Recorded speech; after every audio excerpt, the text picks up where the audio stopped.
Good morning friends. Krantiveer Vasantrao Narayanrao Naik Shikshan Prasarak संस्था संचलित हिंदी माध्यमिक व उच्च माध्यमिक विद्यालय दत्त चौक सिडको नासिक, विषय हिंदी। हम हिंदी की हिम ये कविता देख रहे हैं। कविता के रचयिता है नरेश मेहता जी। इस कविता का पूरा भावार्थ हमने 3 भागों में यहाँ देखा है। आज हमें इस कविता पर आधारित जो भी सवाल पूछे जाएंगे उसका एक नमूना, एक उदाहरण हम आज देखने वाले हैं। बाकी पहला जो भाग हमने देखा उस पर आधारित मैंने कुछ सवाल यहाँ तैयार किए हैं। उस सवालों के बारे में हमें आज चर्चा करनी है कि सवाल कैसे पूछे जाते हैं। इसके पहले भी हमने कविता, उन पर पूछे गए सवाल और उस सवालों के जवाब कैसे ढूंढने हैं ये तरीका अपनाया है। और ये भी हिम कविता का एक उदाहरण हम आज देखने वाले हैं। कविता में जो महत्वपूर्ण घटक और उस पर आधारित जो सवाल पूछे जाते हैं उनके लिए जो पहला सवाल यहाँ हमने लिया है उसके बारे में चर्चा करते हैं। निम्नलिखित पद्यांश पढ़कर सूचना के अनुसार कृतियाँ कीजिए।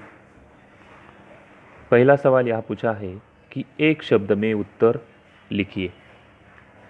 देखो, आप पहला जो भाग है उस भाग पर आधारित हमें पहला भाग यानी कविता के 3 भाग हमने किए थे, उस भाग पर आधारित मैंने ये सवाल तैयार किए हैं। एक शब्द में उत्तर लिखिए। उसमें जो पहला सवाल यहाँ पूछा है कि पृथ्वी चलकर बनती। अभी यहाँ हमें उसके आगे जो डैश डैश डैश डैश दिया है, डॉट डॉट, उस वहाँ हमें एक शब्द में वहाँ जवाब लिखना है। अभी जवाब लिखना तो है लेकिन ढूंढना कैसे है पहले आपको देखना है। यहाँ हमें यहाँ जो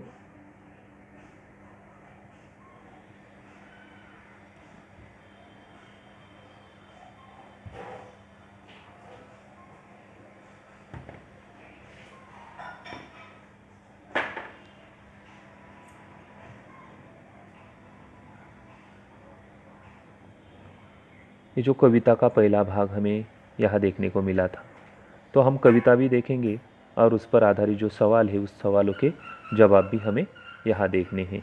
तो चलते हैं। पहला सवाल हमने यहाँ देखा कि पृथ्वी चलकर बनती। अभी उसका जवाब लिखते समय हमें जो सवाल पूछा है उस सवाल पर आधारित कुछ शब्द इस कविता में भी देखने को मिलते हैं। तो उसमें देखते हैं हम, पृथ्वी चलकर बनती। अभी पृथ्वी चलकर बनती, इसका जवाब हमें यहाँ इस कविता में ही ढूंढना है। तो कविता में ढूंढते समय हमें यह जो जवाब हमें देखना है, तो उसके लिए यहाँ ये पंक्ति है, देखो, जैसे पृथ्वी चलकर गौरी शंकर बनती। तो यहाँ हमें ये गौरी शंकर शब्द नहीं है ना, वो शब्द हमें कहाँ लिखना है, पृथ्वी चलकर बनती गौरी शंकर, ये उनका जवाब है। और इस तरीके से ही हमें ऐसे सवालों के जवाब यहाँ ढूंढने हैं। हमें दूसरा सवाल यहाँ देखना है कि कस्तूरी मृग वाले।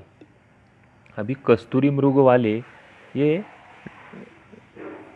यहाँ देखने को मिलते। देखो, कस्तूरी मृग वाले क्या थे, मधु मानव से उत्सव जंगल। अभी इसमें एक ही शब्द हमें महत्वपूर्ण है।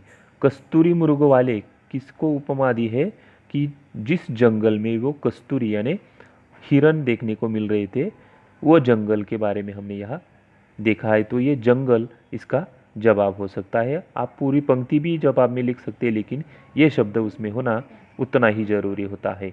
तीसरा यहाँ है तंबियारे झरे पातकी। अभी तंबियारे झरे पातकी, यहाँ तंबियारे झरे पातकी वे वनावनिया। अभी इसके बारे में चर्चा करते वक्त हमें उसका भी जवाब यहाँ देखना है कि वनानिया, ये उनका जवाब हो जाएगा। और वेलकम पहने, यहाँ हमें जो आखिरी वाला सवाल है उसका भी जवाब यहाँ ढूंढना है कि वेलकम पहने जो वृक्ष है। अभी यहाँ हमें उसका जवाब भी इसमें देखने को मिलेगा। परम हितैषी वृक्ष सभी छूट गए, और पीछे छूट गए थे ना, अवनौषधियों के वल्कम पहने परम हितेशी वृक्ष। तो वल्कम पहने कौन है? परम हितेशी वृक्ष। ऐसे तरीके से हमें यहाँ जो सवाल थे उस सवालों के जवाब ढूंढना कैसे है, ये इतना आसान सवाल रहता है। हमें 2 अंक मिलवाने के लिए इसके लिए ये काम करना पड़ेगा। तो एक शब्द में उत्तर लिखिए। इन चारों के जवाब जब आप पूरे अच्छे शब्दों में लिखोगे तो आपको 2 अंक वहाँ मिल सकते हैं। हमें यहाँ दूसरा भी सवाल पूछा है कि कविता में इस अर्थ से आए हुए शब्द। अभी देखो, मैंने इस राउंड में एक एक शब्द यहाँ लिया है और उसका जवाब पहले का मैंने आपको समझने के लिए दिया है कि तांबई। तो ये शब्द क्या करना है, उसका कविता में इस अर्थ से आए हुए शब्द हमें यहाँ लिखने हैं। तांबई शब्द कहाँ से आया? तंबियारे शब्दों से। तो ये तंबियारे शब्द कहाँ है? कविता में हमें देखने को मिलेगा। वैसे ही ऊंचा, हित चाहने वाला और पेड़ की छाल, ऐसे ऐसे चारों के उत्तर आपको वहाँ लिखने हैं। लेकिन मैंने उदाहरण के लिए आपको सिर्फ एक वहाँ समझने के लिए दिया है। बाकी शब्दों के उत्तर आपको अपने किताबों में से ढूंढने का प्रयास करना है। समझ में तो आया होगा कि अर्थ, किस अर्थ से ये शब्द यहाँ लिखने हैं, और उसी राउंड में हमें उस जवाब को लिखना जरूरी है। आगे वाला जो सवाल है वो सवाल हम देखेंगे। निम्नलिखित पद्यांश पढ़कर सूचना के अनुसार कृतियाँ कीजिए। उसमें दूसरा जो सवाल पूछा है कि 2 ऐसे प्रश्न तैयार कीजिए जिनके उत्तर निम्न शब्द में हो। अभी निम्न शब्द में उसका जवाब हमें जब लिखना है तो जवाब में यहाँ हमें सवाल तैयार करना है, और उस सवाल का जवाब हमें जो दिए शब्द है, 2 शब्द यहाँ दिए, हिम और औषधि। अभी हिम के लिए अपने जनरल जानकारी के आधार पर भी आप सवाल तैयार कर सकते हैं। जैसे कि उदाहरण के तौर पर हमारे घर में जो फ्रिज होता है, और फ्रिज में जो फ्रीज़र, उस फ्रीज़र में हम पानी रखते हैं किसी बर्तन में, तो उसका क्या बन जाता है? बर्फ़। और बर्फ़ को ही हम क्या कहते हैं? हिम। तो क्या करेंगे हम? पानी को फ्रीज़र में रखने से क्या बन जाता है? तो ऐसा सवाल वहाँ लिखोगे तो आपको 1 अंक वहाँ मिल सकता है। दूसरा है औषधि। तो औषधि का क्या करेंगे? अभी आजकल जो कोरोना चल रहा है, उस कोरोना को आज भी कोई दवाइयाँ नहीं मिल रही, इसलिए लोग बहुत ही घबरा गए हैं। तो वो औषधि शब्द पर आधारित भी हम सवाल तैयार कर सकते हैं कि रोगी को रोग से मुक्त करना हो तो डॉक्टर यह देता है। क्या देता है? तो औषधि देता है। ऐसे सवाल आपको वहाँ तैयार करने हैं। और आखिरी वाला सवाल यहाँ जो हमें देखना है वो बहुत ही महत्वपूर्ण होता है। इसके ऊपर दिए हुए सवाल हमें 1-1, 2-2 अंकों के लिए तो रहते हैं, लेकिन आखिरी वाला जो सवाल है पूरे 2 अंक मिलवा कर देता है। इसके लिए आपको कविता पढ़ाते वक्त ही मैंने बताया था कि मैं जैसे भावार्थ आपको बता रहा हूँ, उसी भावार्थ को आपको ध्यान में रखकर यहाँ लिखना जरूरी है। तो पहले भाग में जो भावार्थ मैंने बताया था वही भावार्थ यहाँ लिखना है। तीसरा सवाल यहाँ जो पूछा है कि उपयुक्त पद्यांश का सरल भावार्थ लिखिए। अभी भावार्थ लिखते वक्त हमें क्या करना है?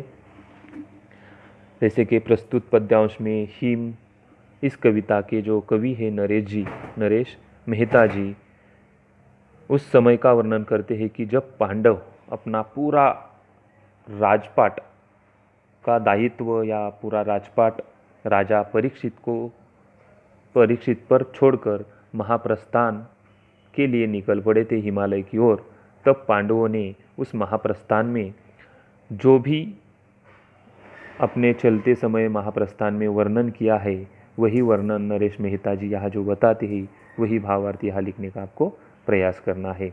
इस तरीके से इस कविता पर आधारित हमने ये सवाल देखे हैं। ऐसा ही एक पद्यांश परीक्षा में आपको 6 अंकों के लिए पूछा जाता है और उस पर आधारित आपको सवालों के जवाब लिखने हैं। आज के लिए बस इतना ही। धन्यवाद।